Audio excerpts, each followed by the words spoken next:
usually see the Martis, we usually see the 1-1, and both of those heroes have been left up for grabs right now, with Valentina as well. And yesterday, now we're seeing it in the roam position with the Gushin in the jungle.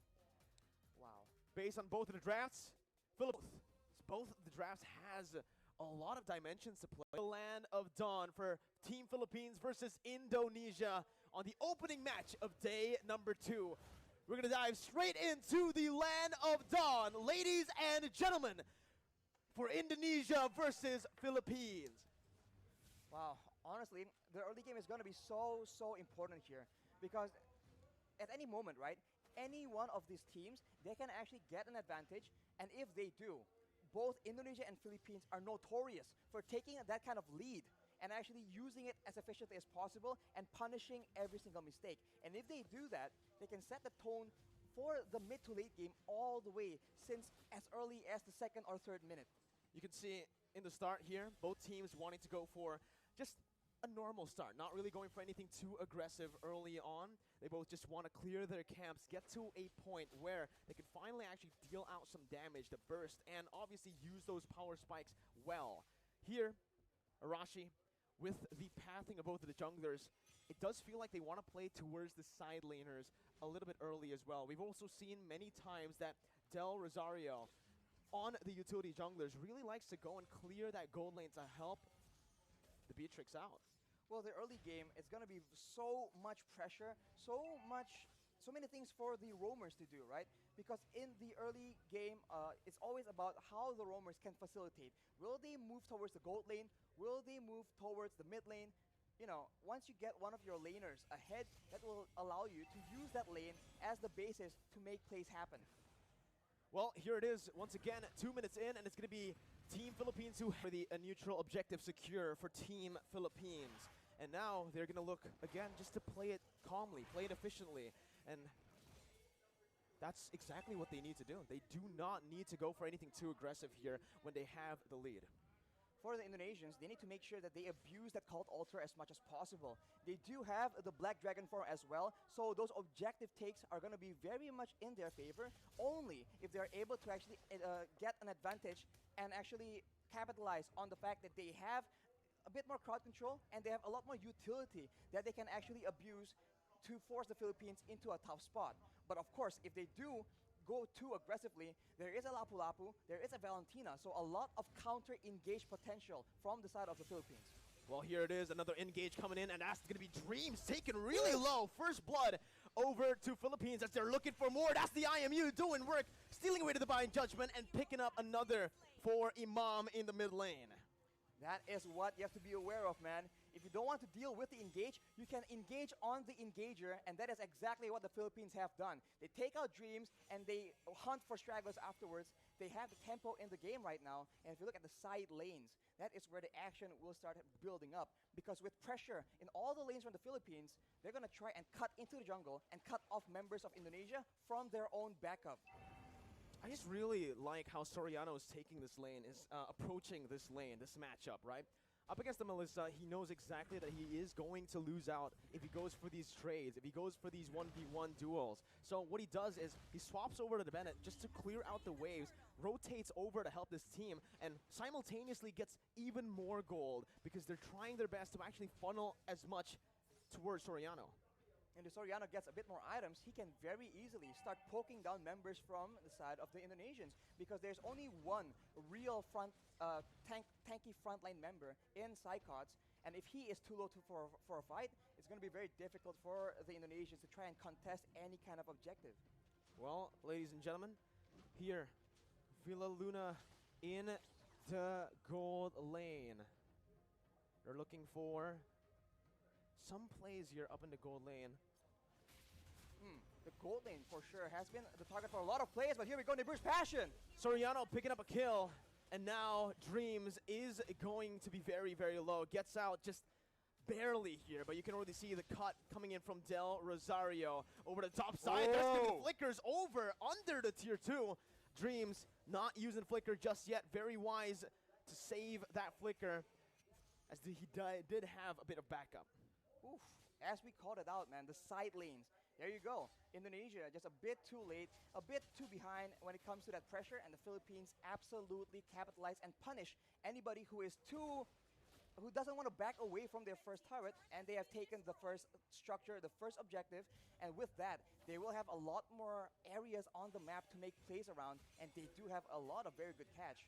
This is it, Arashi. This is the meta that we have been mentioning about. The ultimate bonding experience where they group up as 5 into the mid lane. They start to just put in a lot of mid pressure so that they can actually have more room to play in the side waves. 4 members grouping up and always just dap-a-dop in that XP lane solo. Villa Luna right now, though, has completed that Radiant Armor. That item reduces damage when it comes to multiple instances of damage.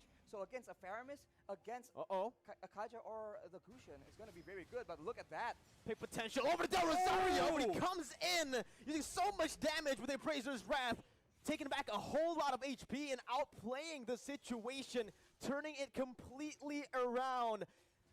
It's looking bad for Indonesia, as that's going to be the 3rd turtle over to Philippines with no trades on the board, no turrets, no kills so far. They put a trigger on that play with the objective to try and force the Philippines' hand, but instead the Philippines has all the answers. A tanky front line, 2 tanky front lines in fact, and a lot of utility to ensure that their member stays alive, and afterwards they can just chase and take out members of Indonesia one by one, and even then, they go for the pressure, and it seems like the Indonesians, they have to try and make a huge play happen, or a massive pickoff, but it's going to be very difficult because the positioning from the Philippines is way too good. The setup, the positioning, and the trigger instantly onto Psychots, picking him up, baiting Indonesia over to that bottom side to pick up a free turret and 2 free kills in the process. It does feel like so far in this game, the Philippines are a step, maybe even 2 steps ahead of Team Indonesia, as Dream's going to get knocked up. Imam looking for that follow-up, just to zone Indonesia away from the tier 2 as they look to start sieging down on every single turret. The damage difference right now from both teams is just so difficult to deal with.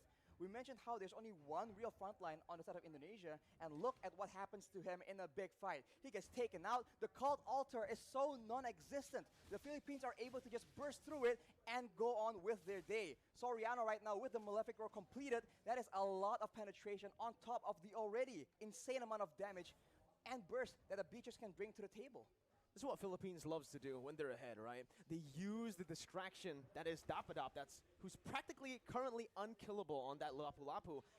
They use him as a distraction in the side lane, solo, picking up a turret. Meanwhile, they set up on the other side. Usually, they like to play on the opposite side and use the conceal to catch the enemies off guard. But there, you can see, again, a curveball thrown over to Indonesia, or maybe Indonesia have done their research onto how Philippines likes to play with the lead.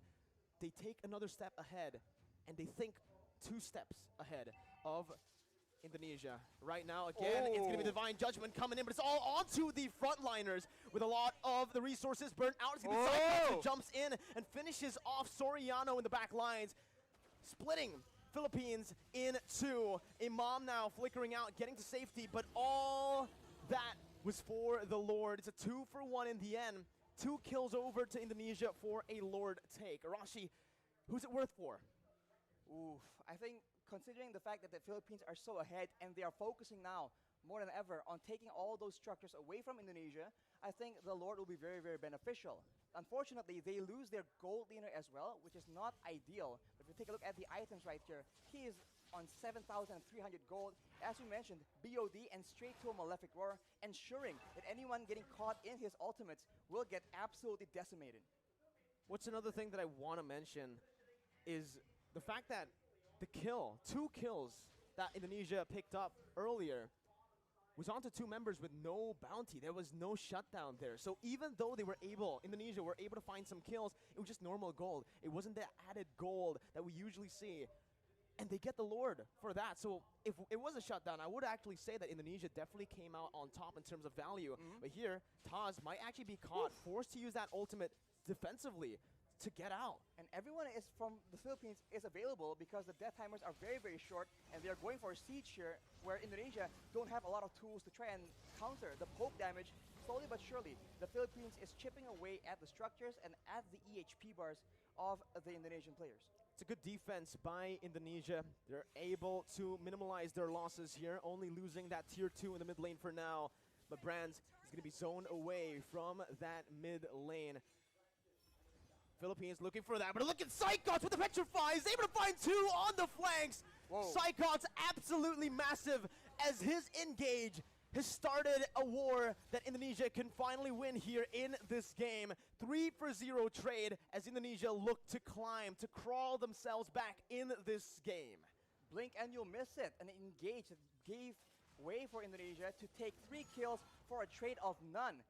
And along with that, Taz is able to secure the purple buff from the side of the Philippines as well. So now they have a momentum. They have recovered a bit of that gold difference. Only 2K right now, but the Philippines, they are still in the lead, and they are no stranger to these late game situations.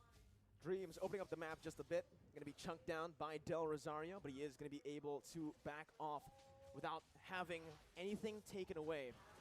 Honestly, looking at it right now, Rashi, Indonesia, their main win condition, we thought it would be Brands on that Melissa. We thought it was going to be the Gushin on the hands of Taz, but it's actually Psychots, the man that has been doubted so many times by everyone. By the public.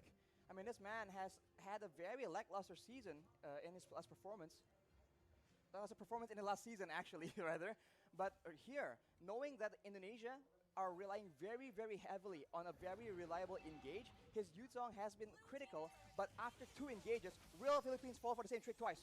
Divine Judgment over the Dreams. That's going to be the frontliner taken out. That's going to be that. Oh my god, so much damage onto the Lapu.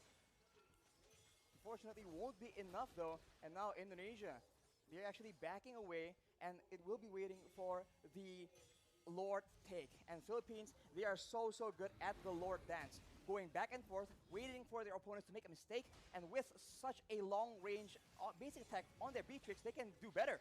That's what they were waiting for. The Black Dragon form now baited out. Psychots with a Petrify onto Soriano, who's forced to flicker out, but Psychots jumps in. 1v4, soaking in all the damage and sustaining back up. Top it up, gonna be taken down by Brands, and that's another kill over to Indonesia, who were able to play with the death timers of Dreams really well. With him now respawning, they've taken back the lead if they actually can secure the Lord, which they should be able to.